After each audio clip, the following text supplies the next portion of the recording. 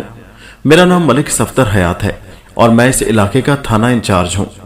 اندر ایک دم سناٹا چھا گیا اور چند لمحات بعد دروازے کی کنڈی گری اور نیم بعد دروازے میں ایک ادھیڑ عمر عورت کی صورت نظر آئی اور اس نے میری طرف دیکھتے ہوئے پوچھا، تھانے دار صاحب، آپ کو خوشیہ سے کیا کام ہے؟ اس عورت کی صورت اور آواز سے بڑھاپا جھلکتا تھا۔ بہرحال میں نے اس سے تضاد کو فی الحال نظر انداز کرتے ہوئے اس سے کہا، خوشیہ سے مجھے جو بھی کام ہے وہ میں تمہیں نہیں بتا سکتا، تم اسے باہر بھیجو۔ ایک لمحے کو توقف سے میں نے اضافہ کیا، تم غالباً خوشیہ کی بیوی ہو۔ میرا اندازہ درست ثابت ہوا۔ اس نے بتایا، جی میں خوشیہ کی بیوی بخت بھری ہوں۔ خوشیہ کو رات سے بخار ہے، وہ اندر سویا پڑا ہے۔ مجھے اس کے بیان پر یقین نہ آیا۔ اس کا لہجہ چغلی کھا رہا تھا۔ تھوڑی دیر پہلے میں نے بند دروازے کے پیچھے کسر پسر کی جو آوازیں سنی تھی وہ کوئی اور ہی کہانی سنا رہی تھی۔ میں نے کہا، ابھی تھوڑی دیر پہلے دروازہ کھولنے سے پہلے تم نے کسی سے صلاح مشورہ کیا تھا، وہ کون تھا؟ کیا وہ تمہاری بیٹی ہے؟ تم تینوں کے سوا اس گھر میں اور تو کوئی نہیں رہتا۔ وہ میرے ان سوالیہ جملوں سے گھبرا گئی، گڑبڑائے ہوئے لہجے میں بولی، نہیں جی، میں نے کسی سے صلاح مشورہ نہیں کیا۔ میں سمجھ گیا وہ واضح طور پر جھوٹ بول رہی تھی، آنکھیں اس کی زبان کا ساتھ نہیں دے رہی تھی۔ میں نے گھور کر اس کے چہرے کا جائزہ لیا اور قدرے سخت لہجے میں کہا، اگر خوشیہ کو بخار ہے، وہ باہر نہیں آ سکتا تو کیا ہوا؟ تم دروازہ کھولو، میں اندر جا کر اس سے مل لیتا ہوں، یہ ملاقات بہت ضروری ہے۔ وہ میرے تیور بھانپ گئی کہ میں کسی بھی صورت ٹلنے والا نہیں ہوں۔ کھوجی وزیر علی نے بڑے وثوق سے مجھے بتایا تھا کہ ڈاکوؤں کا کھرا اسی گھر سے تھانے تک پہنچا ہے اور پھر تھانے سے وہ جنگل کی طرف گئے ہیں۔ میں خوشیہ اور خوشیہ کے گھر کو کسی بھی صورت نظر انداز نہیں کر سکتا تھا۔ خوشیہ کی بیوی کو مجبوراً دروازہ کھولنا پڑا اور ہم گھر کے اندر پہنچ گئے۔ وہ ایک کشادہ صحن والا گھر تھا جس کے پچھلے حصے میں 3-4 کچے کمرے بنے ہوئے تھے۔ اونچی چھتوں والے یہ کمرے ہر قسم کے موسم کے لیے موزوں تھے، یعنی گرمیوں میں ٹھنڈے اور سردیوں میں گرم۔ کشادہ صحن میں آم، جامن، امرود اور نیم کے درخت بھی استادہ نظر آئے۔ چند مویشی بھی اپنی موجودگی کا اظہار کر رہے تھے۔ ایک دیوار کے ساتھ کنڈلی بنائی گئی تھی جس میں بیک وقت درجن بھر جانور چارہ کھا سکتے تھے۔ کھوجی نے صحن عبور کرتے ہوئے میرے کان میں سرگوشی کی، ملک صاحب، میں اس صحن کو بھی چیک کرنا چاہتا ہوں۔ اگر ڈاکوؤں نے اپنے گھوڑوں کے ساتھ یہاں کچھ وقت گزارا ہے تو اس کے آثار مل جائیں گے۔ میں نے اس بات میں گردن ہلاتے ہوئے دھیمی آواز میں کہا، تم کانسٹیبل کو ساتھ رکھو اور اپنے کام میں مصروف ہو جاؤ، میں حوالدار کے ساتھ خوشیہ کی طرف جاتا ہوں، دیکھو تو وہ اس بارے میں کیا کہتا ہے۔ خوشیہ کی بیوی ہماری ان سرگوشیوں سے خاصی متوحش ہوئی، تاہم اس نے مجھ سے کوئی سوال کرنے کی جرت نہیں کی۔ بخت بھری نے مجھے ایک کمرے میں پہنچا دیا جہاں ایک بوڑھا شخص چارپائی پر لیٹا تھا۔ وہ یقیناً خوشیہ ہی تھا۔ ہمیں دیکھ کر خوشیہ نے چارپائی سے اٹھنے کی کوشش کی، لیکن میں نے اسے لیٹا رہنے کا اشارہ کر دیا۔ بخت بھری نے ہمارے لیے دوسری چارپائی پر ایک اجلی چادر بچھا دی اور جلدی سے بولی، میں آپ کے لیے کھانے پینے کا بندوبست کرتی ہوں۔ میں نے 2 ٹوک لہجے میں کہا، اس کی قطعاً کوئی ضرورت نہیں، ہم سب کچھ کھا پی کر آئے ہیں، تم تھوڑی دیر کے لیے کمرے سے باہر چلی جاؤ، میں تنہائی میں خوشیہ سے چند باتیں کرنا چاہتا ہوں۔ وہ خاصی جذبز نظر آئی، تاہم تھوڑے سے تامل کے بعد وہ کمرے سے نکل گئی۔ میں نے حوالدار فرزند علی سے کہا، تم اس پر نظر رکھو، جب تک میں اپنے کام سے فارغ نہیں ہو جاتا اس گھر کے کسی مکین کو باہر نہیں جانا چاہیے اور نہ ہی باہر سے کوئی اندر آئے۔ بیرونی دروازے کی نگرانی بہت ضروری ہے، اگر کوئی خاص بات نوٹ کرو تو فوراً مجھے اطلاع دو۔ اوکے سر، حوالدار نے مستعد لہجے میں کہا اور کمرے سے باہر نکل گیا۔ آخر ایک معاملہ کیا ہے تھانے دار صاحب؟ خوشیہ مریل سی آواز میں پوچھنے لگا۔ میں اس کی جانب متوجہ ہو گیا۔ اس دوران میں وہ تکیے سے ٹیک لگا کر نیم دراز ہو گیا تھا۔ اس کی ظاہری حالت اس بات کی تصدیق کرتی تھی کہ وہ اس وقت بخار میں مبتلا تھا۔ خوشیہ کی عمر 65 کے قریب تھی اور اس کا پورا سر سفید ہو چکا تھا۔ میں نے اس کی آنکھوں میں جھانکتے ہوئے میں نے خیز لہجے میں کہا، خوشیہ، معاملے کے بارے میں تم سے زیادہ اور کون جانتا ہوگا؟ یہ سوال تو مجھے تم سے کرنا چاہیے۔ وہ اپنے سر کو تھام کر بولا، پتہ نہیں آپ کس قسم کی باتیں کر رہے ہیں جناب، میرا تو سر پہلے ہی قابو نہیں، کچھ چکر سا آ رہا ہے۔ اچانک میرا لہجہ بے حد سنگین ہو گیا اور میں نے کہا، اگر تم اداکاری سے باز نہ آئے تو مجھے دوسرا راستہ اختیار کرنا پڑے گا، اور تمہیں اتنا معلوم ہوگا پولیس والوں کا دوسرا راستہ کتنا بھیانک اور پرخار ہوتا ہے۔ اپنی بوڑھی ہڈیوں پر رحم کھاؤ۔ وہ گھگھایا اور بولا، جناب آپ مجھ سے بڑی قسم لے لیں، میں نے آپ سے کوئی جھوٹ نہ بولا ہے، نہ ہی کسی قسم کی اداکاری کر رہا ہوں۔ اللہ پاک جانتا ہے میں پچھلی رات سے بخار میں تپ رہا ہوں، اس وقت بھی میرا جسم جہنم بنا ہوا ہے۔ اگر آپ کو یقین نہیں آ رہا تو چھو کر دیکھ لیں، آپ کو میری بات کی سچائی کا پتہ چل جائے گا۔ میں نے کہا، ہاں میں دیکھ رہا ہوں کہ اس وقت تم بخار میں مبتلا ہو، اس کے لیے چھونے کی ضرورت نہیں۔ میں نے اس کی آنکھوں میں نگاہ گاڑتے ہوئے کہا، اگر تیز بخار ہے تو سر میں درد ہوگا اور چکر بھی آ سکتے ہیں۔ میرے جواب سے اس کی آنکھوں میں الجھن تیر گئی، جلدی سے بولا، جناب جب آپ سب مان رہے ہیں تو پھر آپ کو میری بات پر اعتبار کیوں نہیں؟ آپ یقین جانے میں کسی قسم کی اداکاری نہیں کر رہا۔ میں نے اس کی الجھن دور کرتے ہوئے کہا، تمہاری اداکاری سے میری مراد یہ ہے کہ تم بے خبری کا ناٹک کر رہے ہو۔ تمہیں اچھی طرح معلوم ہے کہ کون سا معاملہ مجھے کھینچ کر تمہارے دروازے تک لے آیا ہے۔ کیا میں غلط کہہ رہا ہوں؟ میں بدستور اس کی آنکھوں میں دیکھ رہا تھا اور میرے سوال نے اس کی آنکھوں میں وحشت کو نمودار کر دیا تھا۔ اس کے چہرے کا ہر حصہ خوف کی لپیٹ میں نظر آ رہا تھا۔ تاہم خوشیہ کی زبان نے حتی الامکان ڈٹائی کا مظاہرہ کیا۔ اس نے ٹوٹے پھوٹے لہجے میں کہا، میں ابھی تک سمجھ نہیں سکا ہوں کہ آپ کیا کہہ رہے ہیں۔ میں نے کہا، خوشیہ میں تمہارے ساتھ بوجھو تو جانے کھیلنے نہیں آیا، لگتا ہے شرافت کی زبان تمہاری سمجھ میں نہیں آئے گی۔ اچانک میرا لہجہ سنگین ہو گیا۔ اگر تم اپنی بیوی اور بیٹی کے ساتھ حوالات کی ہوا کھانے کا شوق رکھتے ہو تو تمہاری مرضی ہے، تھانے میں تو بے زبان بھی بولنے لگتے ہیں، لگتا ہے تمہارے ساتھ دوسرے راستے پر سفر کرنا پڑے گا۔ اس کے چہرے پر ایک رنگ سا آ کر گزر گیا، آنکھوں میں بے پناہ وحشت بھر گئی، نحیف آواز میں منمنایا، میری خطا کیا ہے؟ میں نے کڑک کر کہا، تمہاری خطا یہ ہے کہ تم نے پچھلی رات 6 ڈاکوؤں کو اپنے گھر میں پناہ دی تھی۔ اس نے کہا، آپ کو غلط فہمی کے بچے؟ میں نے اس کا جملہ مکمل ہونے سے پہلے ہی سخت انداز میں کہا، میں مکمل تسلی کیے بغیر کسی پر ہاتھ نہیں ڈالتا۔ میں نے تمہارے پاس آنے سے پہلے اچھی طرح یقین کر لیا ہے کہ مذکورہ ڈاکو تمہارے گھر میں ٹھہرے تھے، 1-2 پل کے لیے یا پوری رات، اس سے کوئی فرق نہیں پڑتا۔ بتاؤ تمہارا ان ڈاکوؤں سے کیا تعلق ہے؟ وہ کہاں سے آئے تھے اور کدھر گئے ہیں؟ خوشیہ کا وجود کپکپانے لگا۔ اس لرزے میں بخار سے زیادہ میرے ٹریٹمنٹ کا ہاتھ تھا۔ اس سے پہلے وہ کوئی جواب دیتا، کھوجی وزیر علی میرے پاس آ گیا۔ میں اس کی جانب متوجہ ہو گیا۔ ملک صاحب، کھوجی سنسنی خیز لہجے میں بولا، میں نے کشادہ صحن سمیت پورے گھر کو اچھی طرح چیک کر لیا ہے۔ گھر کے ایک کمرے میں چند افراد نے کچھ وقت گزارا ہے۔ صحن میں ان کے اور ان کے گھوڑوں کے قدموں کا کھرا بھی ملا ہے۔ یہ انہی گھوڑوں کے قدموں کے نشانات ہیں جو اس گھر سے نکل کر تھانے کی طرف گئے تھے۔ میں نے تنزیہ لہجے میں کہا، سن رہے ہو خوشیہ، یہ ایک ماہر اور تجربہ کار کھوجی کا تجزیہ ہے، کیا تم اس حقیقت کو جھٹلا سکتے ہو؟ خوشیہ میرے سوال کا جواب دینے کے بجائے سینے پر ہاتھ رکھ کر کمزور آواز میں ہائے ہائے کرنے لگا۔ میں نے کانسٹیبل سے کہا، اس کی بیوی اور بیٹی کو بلا کر لاؤ۔ کانسٹیبل نے کہا، جناب اس گھر میں ایک بوڑھی عورت کے سوا اور کوئی بھی نہیں، وہی عورت جس نے ہمارے لیے دروازہ کھولا تھا، بیٹی تو ہمیں کہیں نظر نہیں آئی۔ ٹھیک ہے، تم بخت بھری کو یہاں لاؤ۔ کانسٹیبل کمرے سے باہر نکل گیا۔ میں نے کھوجی سے کہا، کانسٹیبل واپس آئے تو تم اس کے ساتھ چلے جانا، یہ معلوم کرنا بہت ضروری ہے کہ وہ ڈاکو کہاں سے گزر کر اس بستی تک پہنچے تھے۔ میں خوشیہ کا انٹرویو کرتا ہوں، اگر اس نے کوئی جھوٹ بولنے کی کوشش کی تو تمہاری تحقیق سے اس کو پکڑ لیں گے، جنگل کی جانب بعد میں جائیں گے، اس راہ کا کھرا زیادہ دیر تک محفوظ رہے گا، جبکہ ادھر فوری طور پر کام کرنے کی ضرورت ہے۔ تم بستی سے آگے پھیلے ہوئے کھیتوں کی طرف نکل جاؤ۔ وہ پرمینی انداز میں سر ہلانے لگا۔ تھوڑی دیر بعد بخت بھری بھی کمرے میں موجود تھی۔ وہ خوشیہ کی طرف بڑھی، اسے پانی پلایا گیا۔ 10-15 منٹ بعد وہ قدرے سنبھل گیا۔ اس دوران میں کھوجی وزیر علی کانسٹیبل کے ساتھ وہاں سے رخصت ہو چکا تھا۔ میں نے خوشیہ کا بغور جائزہ لیتے ہوئے بخت بھری سے سوال کیا، تمہاری بیٹی گھر میں موجود نہیں، کیا وہ کہیں گئی ہوئی ہے؟ بخت بھری نے اپنے شوہر کی جانب دیکھتے ہوئے جواب دیا، جی، وہ اپنے ماموں کے گھر چن والی گئی ہوئی ہے۔ چن والی ایک چھوٹا سا گاؤں تھا جو میرے تھانے سے شمال کی سمت واقع تھا۔ بیوی کے جواب پر خوشیہ نے آنکھیں کھول کر اسے دیکھا، لیکن زبان سے کچھ نہ کہا۔ میں نے اس کی آنکھوں سے جھلکتی سرزنش کو واضح طور پر پڑھ لیا۔ مجھے یوں محسوس ہوا جیسے اسے بخت بھری کا جواب پسند نہ آیا ہو۔